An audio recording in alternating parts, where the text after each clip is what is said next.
आलमा news और union live में जुड़े के रहने के लिए आलमा न्यूज़ और यूनियन लाइव न्यूज़ में जुड़े रहने के लिए मेरे यूट्यूब चैनल को सब्सक्राइब कीजिए और लाइक कीजिए और बेल आइकन दबाइए। चलिए आपको मिलाते हैं भोजपुरी के बहुत ही सुशील और बहुत ही अच्छी गायिका शिल्पी सिंह से आपसे को मिलवाते हैं और कुछ अच्छी गीत सुनेंगे, कुछ हंसी मजाक करेंगे। तो बहुत बहुत धन्यवाद आपको शिल्पी जी यूनियन लाइव और आलमा न्यूज़ में जुड़े रहने के लिए। नमस्ते, प्रणाम। भैया के चैनल से जितने भी लोग मुझे सुन रहे हैं, कृपया आप लोग इनके चैनल को सब्सक्राइब कीजिए और बेल आइकन दबाना नहीं भूलेगा, क्योंकि इनके चैनल के माध्यम से आप हमें सुन रहे हैं। तो जितने भी लोग हमें सुन रहे हैं, बिल्कुल इनके चैनल को सब्सक्राइब कीजिएगा। कैसे हैं आप? जी बढ़िया बढ़िया। आपने कब से गायकी स्टार्ट किए शिल्पी जी? हम 2015 से गा रहे हैं, नवरात्रि से। कुआर का सबसे पहले माता रानी का मेरा भजन आया था। तो वही गीत सुना दीजिए जो कुआर से माता रानी के अपने गीत से अपनी गायकी को मतलब दर्शकों को बीच में रखे, वही गीत दर्शकों को। 7 साल पुराना सॉन्ग मुझसे गाने की कोशिश कर रहे हैं, काफ़ी दिन हो गया, लेकिन मैं माता रानी का कोई भी भजन सुनाऊंगी अपने एल्बम का। मेरे ऑफिशियल से सॉन्ग आया था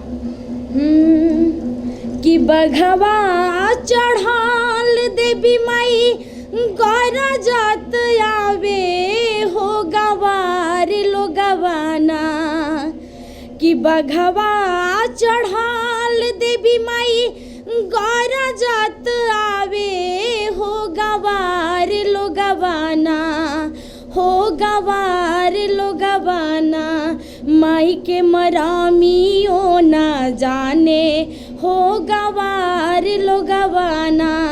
ये मेरे ऑफिशियल का गाना है, शिल्पी सिंह ऑफिशियल पे ये गाना छूटा था। काफ़ी पब्लिक का प्यार दुलार मिला, मुझे बहुत अच्छा लगा था। आप इस फील्ड में आपको एक लेडीज होकर इसमें आपको कौन सपोर्ट करता है शिल्पी जी, ये बता दीजिए। मुझे कोई सपोर्ट नहीं करता, मेरी फैमिली को छोड़ के। फैमिली? हाँ। और सबसे बड़ी बात है कि मैं स्टार्टिंग के दौर में 2019 में मैं पटना में आई, मुझे उतनी नॉलेज नहीं थी, क्योंकि मैं गांव में गाने वाली लड़की, और 2019 में पटना में शिफ्ट हुई। फिर 2 साल कोरोना में बहुत डिस्टर्ब हो गई, क्योंकि मंच वगैरह सब कुछ बंद हो चुका था।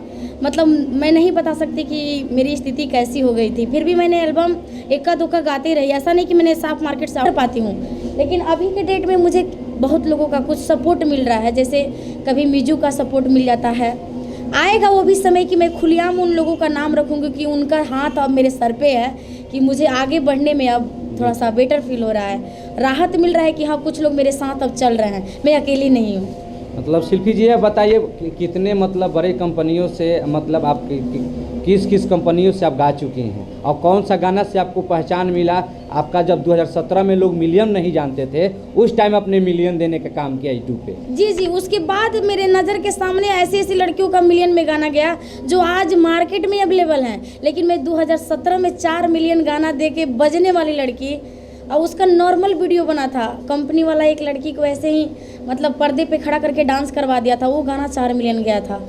और लोग मुझे मंच के माध्यम से जाने, मेरे बदौलत जाने, किसी की बदौलत नहीं। मैं अपना नाम अगर बनाई हूँ तो खुद के बदौलत, मैं लोगों से मिलती जाला। लेकिन वो गाना अच्छा खासा मुझे प्यार दुलार पब्लिक मुझे दिया, उस गाने के माध्यम से लोग मुझे अच्छे से जाने कि शिल्पी सिंह कोई है। लेकिन जब मेरा अपने चैनल की बारी आई तो शादी के सॉन्ग से मैं अपनी पहचान बनाई। मेरा चैनल शिल्पी सिंह ऑफिशियल है, जो कि अब मोनेटाइज हो चुका है। मैं अपना 2 महीना पहले एक शादी का सॉन्ग उस पर डाली थी कि विधना के कैसन लेख हो पापा, लिखले श्री भगवान हो, चुटुकी भरा से नुरावे पापा, कोइले सबसे बीरान हो।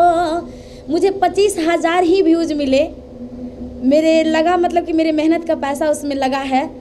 मैं अपना लिपसिंग दी थी और उसका गाना मैं शूट पे नहीं करवाई थी, नॉर्मल पैसे खर्च करके मैं उसका वीडियो बनवाई थी।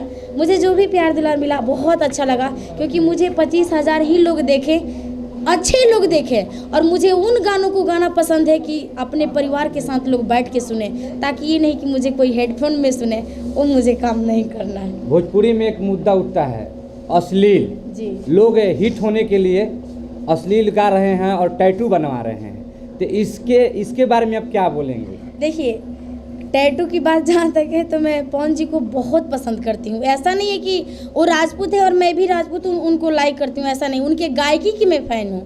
तो मैं भी अगर कुछ ऐसा मुझे पहले नोटिस हुआ होता कि अगर उनका टैटू बनवा लेने से उनके साथ मुझे डुएट गाने को मिल जाएगा, तो मैं बहुत पहले ये काम कर चुकी होती, बट ऐसा मुझे कुछ नहीं करना है। नहीं देखिए, आप देखे होंगे कोई पवन जी का टैटू बनवा रहा है, कोई खेसारी जी का टैटू बनवा रहा है, तो कोई रितेश जी का टैटू बनवा रहा है, तो कोई टुनटुन यादव को बनवा रहा है। ये तो लोगों को ऊपर डिपेंड करता है ना। लोग उसके जगह पे अपने माँ बाप का पिक क्यों नहीं बनवाते कि जो ताए जीवन इस दुनिया में लाए, आपको इतनी खूबसूरत दुनिया दिखाई। अगर बनवाना ही है तो अपने माँ बाप का तस्वीर बनाइए ना अपने हाथों पे, फ़क्र होगा। और एक मतलब भोजपुरी कलाकारों के द्वारा मतलब जातिवाद को और समाज को बांटा जा रहा है। अगर मान लीजिए कोई यादव समाज से है तो वो यादव पर गाना गा रहा है, मान लीजिए कोई राजपूत समाज से है तो राजपूत पर गाना गा रहा है, कोई जादव समाज से है तो जादव पर गाना गा रहा है। तो इसके माध्यम से हम आपसे यही पूछेंगे कि ये दर्शकों को मतलब हमारे जितने भी भोजपुरी श्रोता हैं उसको बांटा जा रहा है, इसके बारे में आप क्या कहेंगी? देखिए, मैं कहा जाता है कि अभी बहुत छोटी कलाकार हूँ, मैं अपने आप को बड़ी नहीं मानती, और कल को अगर मैं स्टार भी बन जाती हूँ तो मैं बस सबसे यही कहूँगी कि सबका प्यार मुझे मिलता रहे। मैं इस मुद्दे पे एक ही शब्द कहूँगी, कहा जाता है कि घर फूटे तो गंवार लूटे, देहात का ये किस्सा है। लोगों की मेंटलिटी एक ही चीज़ बन गई है कि जातिवाद गाने को हम सामने लाएंगे तो मुद्दा बनेगा, और कुछ नहीं तो अगर अहिरान का गाना है तो अहिरान लोग सपोर्ट करेंगे, राजपूतान का है तो राजपूतान सपोर्ट करेंगे, ब्राह्मण का है तो ब्राह्मण करेंगे। ये गलत चीज़ है। अगर आपके एक ही घर में 4 दीवार लग जाए तो घर कैसा लगेगा? बिल्कुल अच्छा नहीं लगेगा ना। तो ये अपने जो भोजपुरी इंडस्ट्री की जो फैमिली की श्रृंगार है ना, उसको लोग तोड़ तोड़ के बांट रहे हैं 4 भागों में।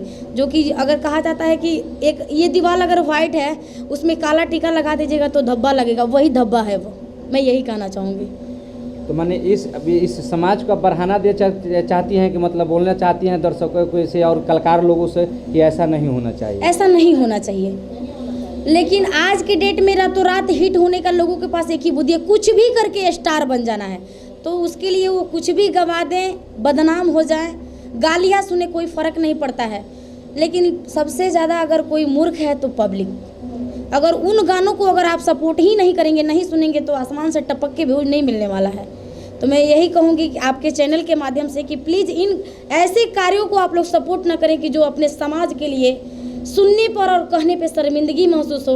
अगर मेरी बातों को अगर कोई बुरा मान के चले तो मैं क्षमा चाहती हूँ, लेकिन ऐसा नहीं होना चाहिए। आपके बिहार में अभी नई नवेली सरकार आई है, तो इस सरकार में आप कितना माने आप अपने आप को मतलब सुरक्षित फील कर रहे हैं? या देखिए, ना मैं भाजपा को लाइक करती, क्योंकि मैं पॉलिटिक्स से बहुत दूर रखती हूँ खुद को, मुझे पसंद नहीं है, उसमें मुझे कोई दिलचस्पी नहीं है। कोई भी सरकार आए, अगर पब्लिक को तकलीफ होती है तो वो सरकार ठीक नहीं है।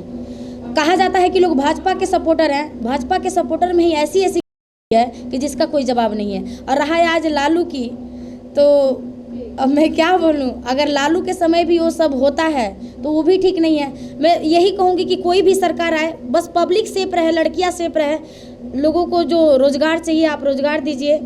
कम से कम हम लोग कलाकार हैं तो हम लोगों के बारे में भी कुछ विचार किया जाए, मैं सरकार से यही कहूँगी। चुनाव 2020 का जब चुनाव था तो तेजस्वी जी जहाँ तहाँ भाषण देते थे, लगभग हमको लगता है कि भोजपुरी के बहुत सारे कलाकार उनके रैलिया में घूमते थे, और बीजेपी के रैलिया में पवन सिंह घूमते थे। बिल्कुल। और तो उनमें बोलते थे कि अगर मेरी सरकार आ जाएगी तो मैं कलाकारों को यूनियन बनाकर अपने बिहार के मेरे कलाकार कहीं दूसरा जगह ना जाए। इसके बारे में उन्होंने बोला था। तो आपने जब सरकार आ गई तो माननीय जो बिहार सरकार जो बनी है उस सरकार से आप क्या मांग करना चाहती हैं? अगर जो लोग कहते हैं वो पूरा कर दे तो फिर किसी का डिमांड बाकी नहीं रहेगा। सीधी शब्द में कहेंगे, जो लोग कमेंट करते हैं ना, बस वो कमेंट को पूरा कर दे। उस कमेंट को भी नहीं, जो सरकार के लिस्ट में आता है पब्लिक के लिए सेवा, वो सेवा ही कर दे, बाकी कुछ किसी को उससे एक्स्ट्रा नहीं चाहिए। बट लोग करते कहाँ हैं?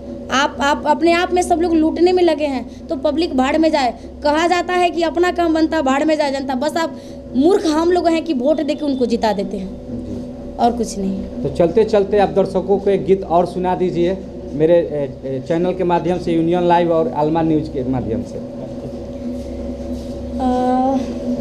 भोजपुरी कोई भी गाने आपको चलेगा, जो सबसे मेरा फेवरेट है, मैं मंच पे सबसे मतलब प्यार से गाती हूँ कि बिंदिया बिलख के रोवेले, बिंदिया बिलख के रोवेले, बिंदिया बिलख के रोवेले बाली मनावता,